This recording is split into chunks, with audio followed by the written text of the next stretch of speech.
the qualification that sets me up in the background, if you like, is a strong practical qualification in a variety of psychotherapies, which on the edge have spiritual teaching, and from that onto a spiritual journey.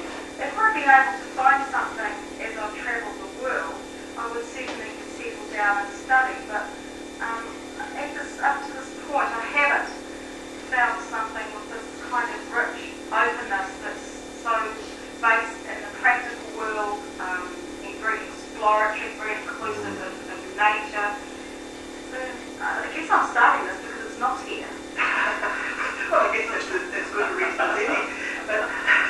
And have you found a lot of interest in people wanting to pursue the spiritual?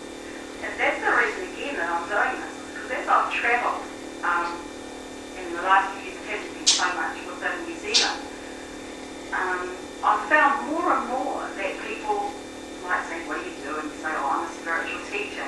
Well, once you've had just a very few people even acknowledge you, but now I find young and old people, oh, what do you do? And oh, how do you do that?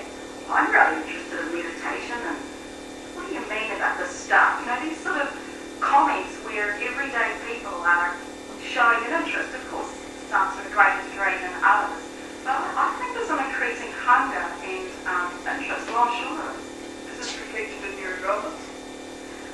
Yes, so far we've got a minimum amount of interest, I guess, because we've only been a pretty last minute thing in some respects. I mean, inwardly it's been long kind of considered.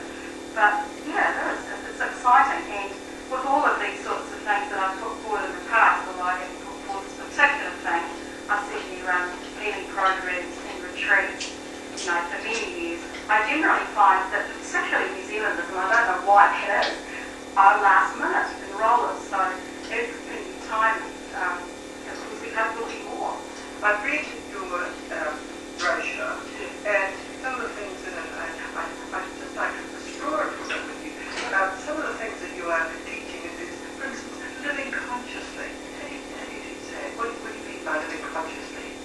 Well, what I mean is, I guess it's a bit the same as this the thing that's become quite a trendy thing about living in the moment. And when I say trendy, I'm also aware that it's been around for eons, but in terms of being popularised, I mean being aware of as much as we can, moment to moment, of what's going on within our inner selves, how that connects with the dimensions of soul and spirit.